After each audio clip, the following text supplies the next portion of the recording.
Hi friends, ಈ ದಿನದ ಈ ವಿಡಿಯೋದಲ್ಲಿ ನಾವು ಮಾತನಾಡಲಿರುವುದು ಪ್ರಪಂಚದಲ್ಲಿ ಟಾಪ್ 10 ಅತ್ಯಂತ ಶಕ್ತಿಶಾಲಿ ಕ್ಷಿಪಣಿಗಳ ಬಗ್ಗೆ. ಸ್ನೇಹಿತರೆ, ಇವುಗಳು ಅದೇ ಆಯುಧಗಳು. ಕೇವಲ ಕೆಲವು ನಿಮಿಷಗಳಲ್ಲಿ ಸಂಪೂರ್ಣ ನಗರ, ದೇಶ ಅಥವಾ ಖಂಡವನ್ನೂ ನಾಶ ಮಾಡಬಲ್ಲವು. 2026ರಲ್ಲಿ ಯಾವ ದೇಶದ ಕ್ಷಿಪಣಿ ಅತ್ಯಂತ ಅಪಾಯಕಾರಿ, ಯಾರದ್ದು ರೇಂಜ್ ಅತ್ಯಧಿಕ ಮತ್ತು ಯಾವ ಕ್ಷಿಪಣಿಯನ್ನು ತಡೆಗಟ್ಟುವುದು ದಾದಾಪು ಅಸಾಧ್ಯ, ಮತ್ತು ಈ ರೇಸ್ನಲ್ಲಿ ಭಾರತ ಯಾವ ಸ್ಥಾನದಲ್ಲಿದೆ? ಹಾಗಿದ್ದಲ್ಲಿ ತಡ ಮಾಡದೆ ನಮ್ಮ ಲಿಸ್ಟನ್ನು ಆರಂಭಿಸೋಣ. ಆದರೆ ಸ್ನೇಹಿತರೆ, ವಿಡಿಯೋಗೆ ಮುಂದುವರಿಯುವ ಮೊದಲು ದಯವಿಟ್ಟು ವಿಡಿಯೋಗೆ ಲೈಕ್ ಮಾಡಿ, ಶೇರ್ ಮಾಡಿ ಮತ್ತು ಚಾನೆಲ್ಗೆ ಸಬ್ಸ್ಕ್ರೈಬ್ ಮಾಡಿ. ಹಾಗಿದ್ದಲ್ಲಿ ಆರಂಭಿಸೋಣ. ನಂಬರ್ 1ರಲ್ಲಿದೆ ರಷ್ಯಾಕ್ಕೆ ಸೇರಿದ RS-28 ಸರ್ಮಾಟ್. ಇದು ಪ್ರಪಂಚದಲ್ಲೇ ಅತಿ ದೊಡ್ಡ ಮತ್ತು ಅತ್ಯಂತ ಅಪಾಯಕಾರಿ ಇಂಟರ್ ಕಾಂಟಿನೆಂಟಲ್ ಬ್ಯಾಲಿಸ್ಟಿಕ್ ಕ್ಷಿಪಣಿ ಎಂದು ಪರಿಗಣಿಸಲಾಗಿದೆ. ಇದನ್ನು ಸ್ಯಾಟರ್ನ್ 2 ಎಂಬ ಹೆಸರಿನಿಂದಲೂ ಕರೆಯುತ್ತಾರೆ. ಇದರ ರೇಂಜ್ 18,000 ಕಿಲೋಮೀಟರ್ಗಿಂತ ಹೆಚ್ಚು ಎಂದು ಹೇಳಲಾಗಿದೆ. ಅಂದರೆ ಭೂಮಿಯ ಮೇಲೆ ದಾದಾಪು ಎಲ್ಲಿಯಾದರೂ ದಾಳಿ ಮಾಡಬಲ್ಲದು.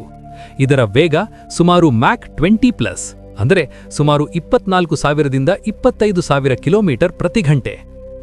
RS-28 ಸರ್ಮಾಟ್ ಒಂದೇ ಬಾರಿಗೆ 10ರಿಂದ 15 ನ್ಯೂಕ್ಲಿಯರ್ ವಾರ್ ಹೆಡ್ಗಳನ್ನು ಹೊತ್ತೊಯ್ಯಬಲ್ಲದು. ಇದು ಸಂಪೂರ್ಣ ಖಂಡವನ್ನು ನಾಶ ಮಾಡಬಲ್ಲ ಶಕ್ತಿ ಹೊಂದಿದೆ. ವಿಶೇಷತೆ ಏನೆಂದರೆ ಇದು ಹೈಪರ್ಸೋನಿಕ್ ಗ್ಲೈಡ್ ವೆಹಿಕಲ್ಗಳನ್ನು ಹೊತ್ತೊಯ್ಯಬಲ್ಲದು. ಅವುಗಳನ್ನು ತಡೆಗಟ್ಟುವುದು ಬಹಳ ಕಷ್ಟ.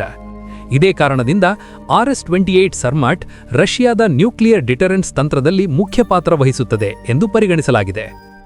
ನಂಬರ್ 2ರಲ್ಲಿದೆ DF-41. ಇದು ಚೀನಾಕ್ಕೆ ಸೇರಿದ ಅತ್ಯಂತ ಶಕ್ತಿಶಾಲಿ ಮತ್ತು ಆಧುನಿಕ ಇಂಟರ್ ಕಾಂಟಿನೆಂಟಲ್ ಬ್ಯಾಲಿಸ್ಟಿಕ್ ಕ್ಷಿಪಣಿ. ತಂತ್ರಾತ್ಮಕವಾಗಿ ಇದು ಪ್ರಪಂಚದಲ್ಲೇ ಅತ್ಯಂತ ಅಪಾಯಕಾರಿ ಕ್ಷಿಪಣಿಗಳಲ್ಲಿ ಒಂದು ಎಂದು ಭಾವಿಸಲಾಗುತ್ತದೆ. ಇದರ ರೇಂಜ್ 12,000ದಿಂದ 15,000 ಕಿಲೋಮೀಟರ್ವರೆಗೆ ಇದೆ. ಅಂದರೆ ಚೀನಾದಿಂದ ಅಮೆರಿಕ, ಯುರೋಪ್ ಮತ್ತು ಪ್ರಪಂಚದ ದಾದಾಪು ಎಲ್ಲಿಯಾದರೂ ಗುರಿಯನ್ನಾಗಿಸಿಕೊಳ್ಳಬಲ್ಲದು. ಈ ಕ್ಷಿಪಣಿ MIRV ಅಂದರೆ ಮಲ್ಟಿಪಲ್ ಇಂಡಿಪೆಂಡೆಂಟ್ಲಿ ಟಾರ್ಗೆಟಬಲ್ ರೀಎಂಟ್ರಿ ವೆಹಿಕಲ್ ತಂತ್ರಜ್ಞಾನದೊಂದಿಗೆ ಇದೆ. ಅಂದರೆ ಒಂದೇ ಬಾರಿಗೆ 10 ವಿಭಿನ್ನ ನ್ಯೂಕ್ಲಿಯರ್ ವಾರ್ಹೆಡ್ಗಳನ್ನು ಹೊತ್ತೊಯ್ಯು ವಿವಿಧ ನಗರಗಳನ್ನು ನಾಶ ಮಾಡಬಲ್ಲದು. DF-41ನ ಅತಿದೊಡ್ಡ ವಿಶೇಷತೆ ಅದರ ಲಾಂಚ್ ಫ್ಲೆಕ್ಸಿಬಿಲಿಟಿ. ಇದನ್ನು ರೋಡ್ ಮೊಬೈಲ್ ಲಾಂಚರ್, ರೈಲು ಮತ್ತು ಸೈಲೋದಿಂದಲೂ ಪ್ರಯೋಗಿಸಬಹುದು. ಇದರ ಅತಿ ವೇಗ ಸುಮಾರು ಮ್ಯಾಕ್ 25 ಕಾರಣದಿಂದ ಇದನ್ನು ಯಾವ ಡಿಫೆನ್ಸ್ ಸಿಸ್ಟಮ್ನೊಂದಿಗೂ ತಡೆಗಟ್ಟುವುದು ಬಹಳ ಕಷ್ಟ. ನಂಬರ್ 3ರಲ್ಲಿದೆ ಮಿನಿಟ್ ಮ್ಯಾನ್ 3. ಇದು ಅಮೆರಿಕಕ್ಕೆ ಸೇರಿದ ಅತಿ ಹಳೆಯದಾದರೂ ಅತ್ಯಂತ ನಂಬಿಕೆಯ ಇಂಟರ್ ಕಾಂಟಿನೆಂಟಲ್ ಬ್ಯಾಲಿಸ್ಟಿಕ್ ಕ್ಷಿಪಣಿ. ಇದು ದಶಕಗಳಿಂದ ಅಮೆರಿಕಾದ ಭದ್ರತಾ ವ್ಯವಸ್ಥೆಯಲ್ಲಿ ಕೀಲಕ ಭಾಗವಾಗಿದೆ. ಇದರ ರೇಂಜ್ ಸುಮಾರು 13,000 ಕಿಲೋಮೀಟರ್, ಅಂದರೆ ಪ್ರಪಂಚದ ಯಾವ ದೂರದ ಗುರಿಯ ಮೇಲಾದರೂ ದಾಳಿ ಮಾಡಬಲ್ಲದು. ಮಿನಿಟ್ ಮ್ಯಾನ್ 3 ತನ್ನ ವೇಗವಂತ ಲಾಂಚ್ ಟೈಮ್, ಅಧಿಕ ನಿಖರತೆ ಮತ್ತು ಬಲವಾದ ಕಮಾಂಡ್ ಕಂಟ್ರೋಲ್ ಸಿಸ್ಟಮ್ಗಾಗಿ ಪ್ರಸಿದ್ಧ. ಈ ಕ್ಷಿಪಣಿ ಸೈಲೋ ಆಧಾರಿತ ವ್ಯವಸ್ಥೆಯಿಂದ ಪ್ರಯೋಗಿಸಲಾಗುತ್ತದೆ. ಆದ್ದರಿಂದ ಇದನ್ನು ಟ್ರ್ಯಾಕ್ ಮಾಡುವುದು ಕಷ್ಟ. 2026ರ ನಾಟಿಗೆ ಇದರಲ್ಲಿ ಹೊಸ ತಂತ್ರಜ್ಞಾನ, ಅಪ್ಗ್ರೇಡೆಡ್ ಗೈಡೆನ್ಸ್ ಸಿಸ್ಟಮ್ ಮತ್ತು ಆಧುನಿಕ ಭದ್ರತಾ ಫೀಚರ್ಗಳನ್ನು ಸೇರಿಸಲಾಗಿದೆ. ಇದೇ ಕಾರಣದಿಂದ ಮಿನಿಟ್ ಮ್ಯಾನ್ 3 ಇನ್ನೂ ಅಮೆರಿಕಾದ ನ್ಯೂಕ್ಲಿಯರ್ ಶೀಲ್ಡ್ಗೆ ಮುಖ್ಯ ಆಧಾರ ಎಂದು ಭಾವಿಸಲಾಗುತ್ತದೆ. Number 4ರಲ್ಲಿದೆ trident 2 D5. ಇದು ಅಮೆರಿಕ ಮತ್ತು ಬ್ರಿಟನ್ ನೌಕಾಪಡೆಗಳಿಗೆ ಸೇರಿದ ಅತ್ಯಂತ ನಂಬಿಕೆಯ ಮತ್ತು ಘಾತಕ ಸಬ್ಮರೀನ್ ಲಾಂಚ್ಡ್ ಬ್ಯಾಲಿಸ್ಟಿಕ್ ಕ್ಷಿಪಣಿ. ಇದು ಪ್ರಪಂಚದಲ್ಲೇ ಅತ್ಯಂತ ನಿಖರ ನ್ಯೂಕ್ಲಿಯರ್ ಕ್ಷಿಪಣಿಗಳಲ್ಲಿ ಒಂದು ಎಂದು ಲೆಕ್ಕಿಸಲಾಗುತ್ತದೆ. ಇದರ ರೇಂಜ್ 12,000 ಕಿಲೋಮೀಟರ್ವರೆಗೆ ಇದೆ.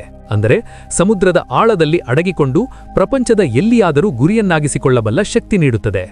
ಇದು MIRV ತಂತ್ರಜ್ಞಾನದೊಂದಿಗೆ ಇದೆ. ಇದರ ಅತಿದೊಡ್ಡ ವಿಶೇಷತೆ ಅದರ ಸೆಕೆಂಡ್ ಸ್ಟ್ರೈಕ್ ಕೇಪಬಿಲಿಟಿ.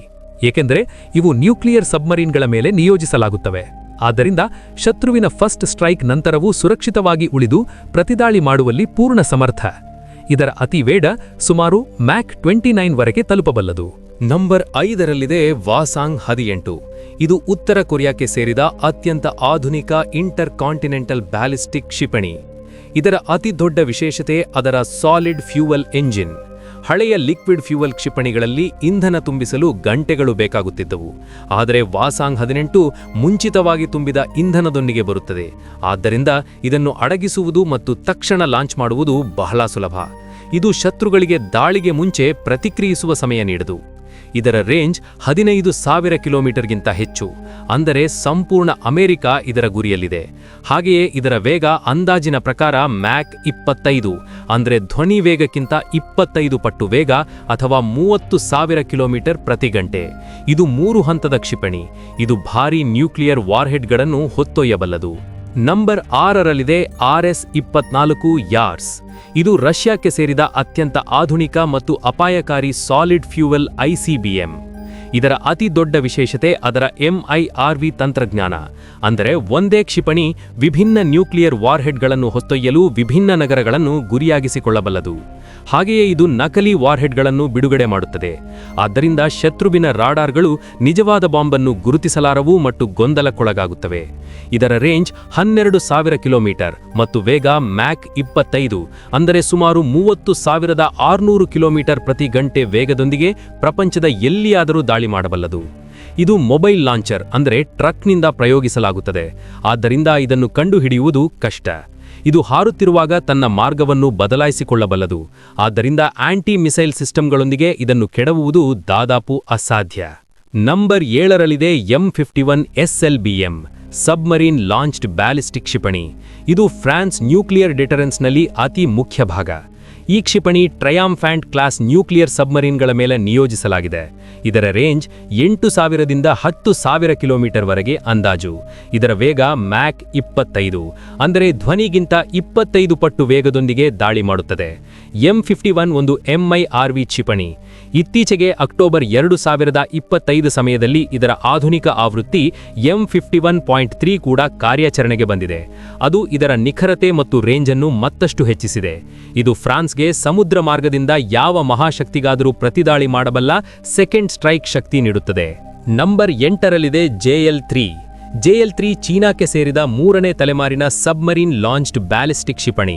ಇದರ ಅತಿ ದೊಡ್ಡ ವಿಶೇಷತೆ ಏನೆಂದರೆ ಇದು ಚೀನಾದ ಟೈಪ್ 94 ನ್ಯೂಕ್ಲಿಯರ್ ಸಬ್ಮರೀನ್ಗಳ ಮೇಲೆ ನಿಯೋಜಿಸಲಾಗಿದೆ.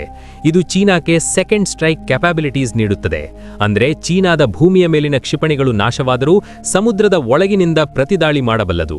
ಇದರ ರೇಂಜ್ 10,000ದಿಂದ 12,000 ಕಿಲೋಮೀಟರ್ ಮತ್ತು ವೇಗ ಧ್ವನಿಗಿಂತ 20 ಪಟ್ಟು ವೇಗ, ಅಂದರೆ ಅಮೆರಿಕಾದ ಎಲ್ಲಿಯಾದರೂ ದಾಳಿ ಮಾಡಬಲ್ಲದು. ಹಾಗೆಯೇ ಇದು MIRV ತಂತ್ರಜ್ಞಾನದೊಂದಿಗೆ ಇದೆ. ಅಂದರೆ ಒಂದೇ ಕ್ಷಿಪಣಿ 3ರಿಂದ 7 ವಿಭಿನ್ನ ನ್ಯೂಕ್ಲಿಯರ್ ವಾರ್ಹೆಡ್ಗಳನ್ನು ಬಿಡುಗಡೆ ಮಾಡಬಲ್ಲದು. ನಂಬರ್ 9ರಲ್ಲಿದೆ ಹ್ವಾಸಾಂಗ್ 17. ಇದು ಉತ್ತರ ಕೊರಿಯಾಕ್ಕೆ ಸೇರಿದ ಅತಿ ದೊಡ್ಡ ಮತ್ತು ಶಕ್ತಿಶಾಲಿ ICBM. ಇದನ್ನು ಪ್ರಪಂಚ ಮಾನ್ಸ್ಟರ್ ಕ್ಷಿಪಣಿ ಎಂದು ಕರೆಯುತ್ತದೆ. ಇದು ಪ್ರಪಂಚದಲ್ಲೇ ಅತಿ ದೊಡ್ಡ ಲಿಕ್ವಿಡ್ ಫ್ಯೂಯಲ್ ರೋಡ್ ಮೊಬೈಲ್ ಕ್ಷಿಪಣಿ. ಇದರ ರೇಂಜ್ 15,000 ಕಿಲೋಮೀಟರ್ವರೆಗೆ ಅಂದಾಜು. ಅಂದರೆ ಉತ್ತರ ಕೊರಿಯಾದಿಂದ ಹಾರಿ ಅಮೆರಿಕಾದ ಯಾವ ನಗರವಾದರೂ ಗುರಿಯಾಗಿಸಬಲ್ಲದು. ಈ ಕ್ಷಿಪಣಿ MIRV ತಂತ್ರಜ್ಞಾನದೊಂದಿಗೆ ಇದೆ.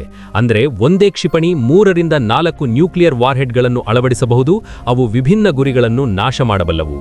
ಇದನ್ನು ಭಾರಿ 11 ಆಕ್ಸೆಲ್ ಟ್ರಾನ್ಸ್ಪೋರ್ಟರ್ ಟ್ರಕ್ನಿಂದ ಲಾಂಚ್ ಮಾಡುತ್ತಾರೆ. ಆದ್ದರಿಂದ ಇದನ್ನು ಎಲ್ಲಿಯಾದರೂ ಸಾಗಿಸುವುದು ಮತ್ತು ಅಡಗಿಸುವುದು ಸಾಧ್ಯ.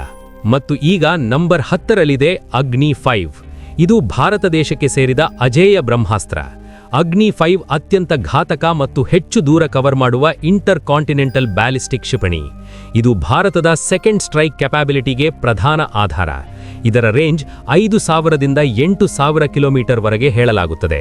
ಅದು ಇದನ್ನು ಸಂಪೂರ್ಣ ಏಷ್ಯಾ ಮತ್ತು ಯುರೋಪ್ನ ಕೆಲವು ಭಾಗಗಳ ಮೇಲೆ ನಿಖರ ದಾಳಿ ಮಾಡಬಲ್ಲದು. ಇದರ ವೇಗ ಮ್ಯಾಕ್ 24, ಅಂದರೆ ಧ್ವನಿ ವೇಗಕ್ಕಿಂತ 24 ಪಟ್ಟು ವೇಗ. ಆದ್ದರಿಂದ ಇದನ್ನು ಇಂಟರ್ಸೆಪ್ಟ್ ಮಾಡುವುದು ದಾದಾಪು ಅಸಾಧ್ಯ. ಈ ಕ್ಷಿಪಣಿ ಕ್ಯಾನಿಸ್ಟರ್ ಲಾಂಚ್ ತಂತ್ರಜ್ಞಾನದೊಂದಿಗೆ ಇದೆ. ಅಂದರೆ ಇದನ್ನು ಟ್ರಕ್ ಅಥವಾ ರೈಲ್ ಮೂಲಕ ಸುಲಭವಾಗಿ ಎಲ್ಲಿಯಾದರೂ ಸಾಗಿಸಬಹುದು. ಹಾಗೆಯೇ ಇದು MIRV ತಂತ್ರಜ್ಞಾನದೊಂದಿಗೆ ಇದೆ. ಅಂದರೆ ಒಂದೇ ಕ್ಷಿಪಣಿ ವಿಭಿನ್ನ ನ್ಯೂಕ್ಲಿಯರ್ ವಾರ್ಹೆಡ್ಗಳನ್ನು ಬಿಡುಗಡೆ ಮಾಡಬಲ್ಲದು. ಇದು ಅತ್ಯಂತ ಆಧುನಿಕ ನ್ಯಾವಿಗೇಷನ್ ಸಿಸ್ಟಮ್ ಮತ್ತು ನ್ಯೂಕ್ಲಿಯರ್ ಆಯುಧಗಳನ್ನು ಹೊತ್ತೊಯ್ಯುವ ಸಾಮರ್ಥ್ಯದೊಂದಿಗೆ ಭಾರತವನ್ನು ಒಂದು ಪ್ರಪಂಚ ಶಕ್ತಿಯಾಗಿ ಮಾರ್ಪಡಿಸುತ್ತದೆ. ಹಾಗಿದ್ದಲ್ಲಿ ಸ್ನೇಹಿತರೆ, ಇದೇ 2026ರಲ್ಲಿ ಟಾಪ್ 10 ಅತ್ಯಂತ ಶಕ್ತಿಶಾಲಿ ಕ್ಷಿಪಣಿಗಳು. ನಿಮಗೆ ಈ ವಿಡಿಯೋ ಇಷ್ಟವಾದರೆ ಲೈಕ್ ಮಾಡಿ, ಶೇರ್ ಮಾಡಿ ಮತ್ತು ಚಾನೆಲ್ಗೆ ಸಬ್ಸ್ಕ್ರೈಬ್ ಮಾಡುವುದನ್ನು ಮರೆಯಬೇಡಿ. ಕಮೆಂಟ್ನಲ್ಲಿ ಹೇಳಿ, ನಿಮಗೆ ಯಾವ ಕ್ಷಿಪಣಿ ಅತ್ಯಂತ ಅಪಾಯಕಾರಿ ಎನಿಸಿತು. ಮುಂದಿನ ವಿಡಿಯೋದಲ್ಲಿ ಭೇಟಿಯಾಗೋಣ. ಮೇಲಿನ ವಿಡಿಯೋ ಬಗ್ಗೆ ನಿಮ್ಮ ಅಭಿಪ್ರಾಯವನ್ನು ಕಮೆಂಟ್ ಮಾಡಿ. ಧನ್ಯವಾದಗಳು ಸ್ನೇಹಿತರೆ. ವಾಚಿಂಗಾಗಿ ಧನ್ಯವಾದಗಳು. ಜೈ ಹಿಂದ್, ಜೈ ಶ್ರೀರಾಮ್.